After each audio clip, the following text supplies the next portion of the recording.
For years, Drake has controlled the rap game, dominating charts, setting trends, and making sure everyone knew he was hip-hop's biggest superstar. But lately, things haven't been going his way. After months of trying to convince the world that Kendrick Lamar's success was fake, the truth just came out, and it's not looking good for Drake. Because while he was busy accusing Kendrick of manipulating the industry, a massive industry audit just exposed who's really been playing the system. And let's just say, the results were brutal. So what really happened? Is this the beginning of Drake's downfall? And why is his latest song Nokia already looking like a desperate attempt to save his legacy? Let's break it all down. Ever since their beef exploded, Drake has been on a mission not just to beat Kendrick, but to rewrite history. His strategy? Convince the world that Kendrick's success isn't real. It started subtly. His inner circle spread the idea that Kendrick's numbers were inflated, that his success was manufactured by the industry, and that his tracks weren't organically dominating the charts. And when that wasn't enough, Drake himself started pushing the narrative, suggesting that Kendrick's music was only big because of playlist manipulation and industry favoritism.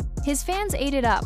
OVO-affiliated accounts, influencers, and diehard supporters all started echoing the same message. Kendrick's reign is fake. His numbers are boosted. The industry is rigged against Drake. But here's where things take a wild turn. Because while Drake was pushing this narrative, something was happening behind the scenes, something that would completely expose him. Recently, Spotify launched an internal audit to remove fake streams from its platform. Any artist found boosting their numbers through artificial plays, shady playlist placements, or industry-backed tricks was about to be exposed instantly. And the results? A bloodbath. Hundreds of millions of fake streams were wiped from major artists, including some of the biggest names in hip-hop. But here's where it gets really interesting. Kendrick Lamar's numbers? Untouched. While other artists saw huge losses, Kendrick's streaming data remained completely intact, proving, once and for all, that his success is as real as it gets. And Drake? Well, let's just say he wasn't so lucky. Because at the same time that Kendrick's numbers held strong, Drake's latest single Nokia started raising serious questions. Drake wanted Nokia to be his big comeback track, a song that would prove he still runs the game.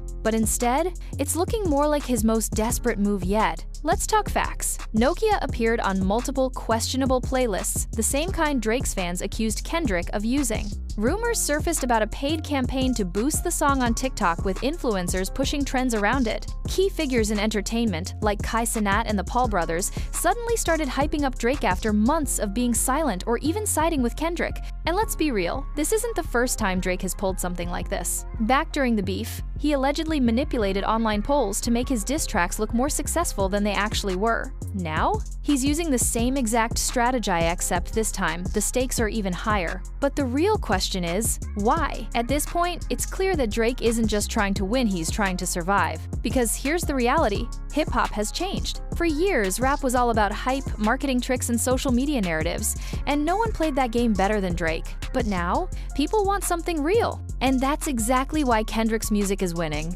Not Like Us wasn't just a hit, it was a movement. His Super Bowl halftime show proved that hip-hop's biggest spotlight belongs to him now. Even Hollywood took notice, with SNL and the Oscars referencing Drake's downfall in jokes. And here's the thing, you can't fake cultural impact. Drake can pay influencers, manipulate playlists, and flood the internet with distractions, but at the end of the day, the people decide what really matters. And right now, they've chosen Kendrick. At this point, Drake has two options. Accept reality, acknowledge that Kendrick is leading the culture, and pivot in a new direction. Double down, keep pushing the narrative that the industry is against him, and hope his fan base sticks around. But let's be honest, the numbers don't lie anymore. For the first time in his career, Drake isn't just fighting another rapper, he's fighting the culture itself. And right now, it's a fight he can't win. So what do you think? Is this truly the end of Drake's reign, or can he pull off one last comeback? Drop your thoughts in the comments, and if you made it this far, hit that like and subscribe, because we're only getting started. This isn't just about Drake versus Kendrick,